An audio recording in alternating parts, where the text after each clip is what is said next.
We'll open it up to questions from the media. We ask that you identify yourself first and then 3 or 4 questions and then pass the mic on to the next person. Thanks. We'll start with Lucas Clark from the Tribune. How's it going, Coach? Lucas Clark from the Tribune. You mentioned a couple guys early on that you thought might be able to step in and compete for you guys right away. Anyone in particular who you think will be able to contribute next year? Well, I think any one of the 5 secondary players possibly could, and for 2 reasons. Number one, you play with 4, but we also sometimes play with 5 because of the fact that I think that some of the spread offenses and no tight ends and 4 wide receivers, it's good to have an extra defensive back in the game, and that's one of the reasons why you want to recruit as many as you possibly can.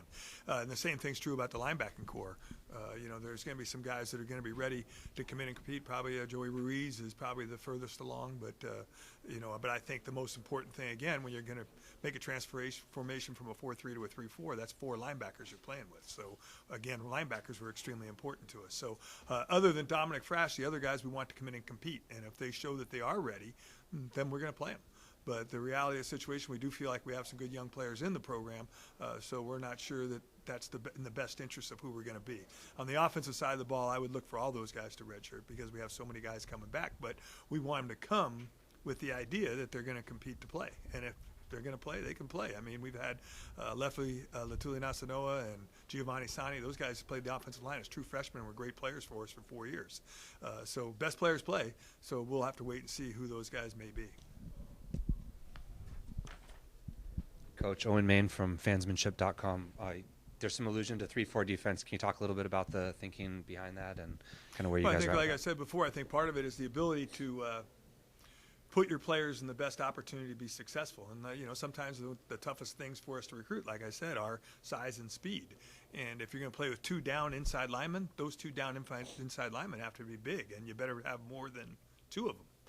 So I think the ability to find linebackers that are 6'1", 6'2", 210 pounds, and have them become players for us is something that we think that we can find in the state of California. And then we also think guys like Ben Parker and Sean DeVitt, we think that those guys have the ability to be 6'5", 215, or 20 now, but they have the ability to grow into 6'5", 245, 250, which would be good edge players in a 3-4 defense. So I think those are the things we're kind of looking at and trying to develop, how far it rolls with it. I mean, we played a little bit of it last year and felt comfortable with it, so it's a possibility.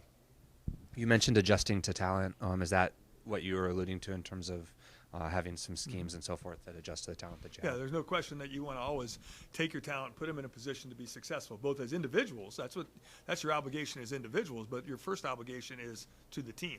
So it's taking the 11 guys on defense or the 25 guys that we have on defense and making sure that we can put them in a position to be successful.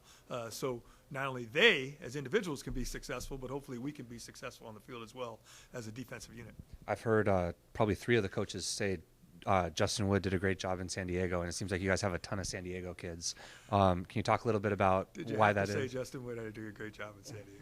Yeah, he did. Obviously he did. But, I mean, every year, if you really look at it, I think every year there's an area that we hit. Sacramento's had a lot of success for us. The Valley has. Orange County has. San Diego has. Lawson. We've done well in the state of California, and each year it's going to be a little bit different by what you find. And then we have to have the ability to compare, contrast, and look at notes and compare a lot of guys. I mean, our coaches do a good job. I mean, we start probably with 2,500 names. And our camp that has been alluded to, and we start, probably with 500 sophomores and juniors. So there's 500 sophomores and juniors and a couple of freshmen scratched in there that we get to come to our camp and actually look at live on our practice fields. And that's the best evaluation, not only of their talent, but their character as a football player, is to watch them compete and play and coach them. And we ask them to evaluate how we coach, because we actually coach in that deal. So I think it's an important thing to be able to do. And in San Diego, I think we did really well this year. And that's a tribute to Justin and staying on guys too, because the process changes as you start way back in, we're already on 2017 signing class now. But in the next 9-10 months, it's going to change quite a bit as far as who's available, who's not available, in both directions. Where there's some guys who are going to grow and get bigger, faster, and stronger, and they're going to grow themselves right into the Pac-12 probably. But there's also some guys that we alluded to that think they're Pac-12 or Mountain West players, and all of a sudden they get dropped. And you got to be able to stay on those guys and make sure that you keep your eyes wide open and your ears wide open. And we as coaches have to make sure that we are constantly looking for the best player. Because I tell every recruit that we have, I said, And every mom and dad, as much as your son is extremely important today, my first responsibility is to make our team better. And to the guys that already said yes that are here. So we want you to join in, we want you to join in the fun and become a Mustang. But our first obligation is to the success of the 85 guys that have already said yes, and bring in these 18 guys and say these guys are going to make us better, whether it's next year or a year down the road or for the foundation of the future. Last question I have, you talked about, or somebody talked about upping the pass rush as well. And we saw some guys who looked like pass rushers out there.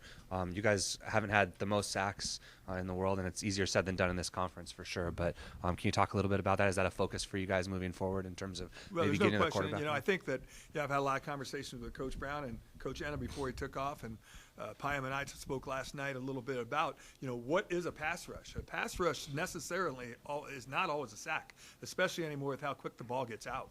I mean, the ball sometimes is caught and gone. But if you looked at their length, look how many passes they knocked down just on the highlight film. So knocking down a ball is important. Getting to a quarterback as he throws it is important. And these guys, I think, have some uniqueness to them, and their body types are really going to allow them to grow in their explosiveness. And I think that, it's definitely something in the year 2016. Again, you got to be able to adjust and adapt. And more teams, there's still a couple that are running pro-style offenses, but really you face a lot of 4 wide receivers that teams want to throw the ball. So you have to have the secondary that has the ability to do it, the linebackers that have the athletic ability to still play the run and drop and be instinctive in the pass game. And the thing that helps everybody that I just talked about is guys that can make a quarterback uncomfortable. And that's those defensive end guys that can rush the quarterback. Coach Travis Clark, KSBY. Just looking at the film, it looks like this recruitment class versatility is insane. It looks like they can play a bunch of different positions, a bunch of different ways. Yeah, there's no question. I think they add depth, immediacy for what we think they're going to play. But let's just say we find ourselves thin at a position or thick at a position. Maybe we have too much at one position. The ability to change their positions exists. And I think that they would all be comfortable with it. There are some guys up there that are pretty adamant about who they think they are, but I already threw the Coach Tuatelli story out there because that's a fact. And, guys have to do what's best for the team. That's their first obligation. But we feel very strongly that, again, we've identified guys that can help us at the positions that we've signed them at. Does that mean they're going to stay there for 5 years? It took us 3 years to find Cole Stanford a place. And Cole Stanford ended up signing NFL contracts as great graduate and all those things. But by the time we found him a place for 2 years, he was a dominant player. But he played 4 or 5 different positions before we got him there. He was a linebacker. He was a defensive end. He was a safety. He was a wide receiver. And finally, he was an H behind the quarterback. Finally, we put him at our S position, which is a slot that sometimes extends as a wide receiver. Man, he was a dominant football player that had NFL ability. So I think finding the right spot for him sometimes may take some time. But the reality is I do feel strongly that we've identified guys right now that fit what we're looking for them to be able to do. Sounds like a nice problem. Yeah. Coach, this quarterback, Michael Lawson, he kid threw for over 4,000 yards, bunch of touchdowns. Something that you guys see a few years from now that he could do some big things? Well, I mean, Michael Lawson, the one thing from the get-go that, I listen to Coach Wood, I listen to Coach Tuatelli, I listen to my coaches, and if you watch his film, take all the other things, the 4.0, take all the academic things out of him, his leadership abilities. The one thing that stood out compared to the other quarterbacks that we recruited, and we were recruiting some good quarterbacks that are out there, but the speed that he possesses, the ability to take one play and go 85 yards, that's something we definitely felt his explosiveness was something that separated him from the pack. There's no question about it. So if I had to say one thing about Michael is that, his flat speed, if you watch that just in his highlights that you saw there, the ability to run away from people when they have an angle on you is really what you have to be able to do to score 80-yard touchdowns. And he has that unique ability. He can make you miss, and then he's got a burst. He's got a burst after his initial burst. And the thing it didn't probably show is his toughness, which is a quality we really liked as well. And obviously the ability that they did throw the football. He has an ability, he has good touch, he has the ability to get the ball from point A to point B. We think that that's his arm strength is an area where he's going to improve over the next 5 years, and he's going to have the opportunity to do those things here. So we really think that he's a special young man with some special talents. With the success Chris Brown had over these last few years, has there kind of been now a precedent, like a standard, as far as what Cal Poly quarterbacks kind of need to live up to? Well, I think, year in and year out, that's going to probably change, whether you can get guys like Michael Lawson that's dynamic with his speed. Chris was dynamic with his speed. But I think, the one thing that I think is paramount in playing quarterback here is toughness. You have to have the ability to be physically tough when you have the football in your hands, and you are going to get hit. The guy plays behind him, and the quarterback, whether they have the ball or not, they're getting hit a lot. And the ability to get up and play 11 and 12 games, and if you looked at it like 1,200 snaps, we averaged 92 plays a game last year on offense. We were 7th or 8th in the United States. To do that 92 times a game for 12 weeks at the Division I level in football, you got to be a tough guy too. And then I think, like we talked about before, that leadership quality. Chris does it very vocally. Dan O'Graves is I do it by example. Everybody's a little bit different. So we want young people that come in and play quarterback here to understand they need to be a leader, but they need to do it in the way that they have developed their leadership skills. Everybody's a little bit different. Coach, on a scale of 1 to 10, just kind of the success. February 3rd, 2016, 10. We had a 10. And if there's any coach out there that's saying they didn't have a 10, can I please meet the guy, because that guy should be fired. Okay. The reality is everybody across the country is excited today about the work that they put in and the congratulations that these young players need to receive for saying yes to all the universities. I congratulate all of them, all the players in our league. It makes our league, the FCS league, at the FCS level, it makes the Big Sky, I think, the best top to bottom conference in the United States. There's another conference out there, maybe their top 5 might be the best, but not top to bottom.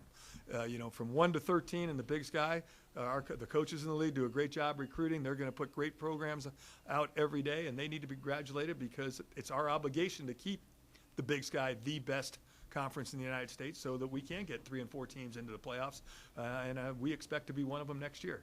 And this class is going to help us hopefully prolong it for the next 4 or 5 years. Thank you. Nope, thank you all. Appreciate everybody being here. Go Mustangs. Let's have a great day and a great 2016. Beat Irvine. Yeah.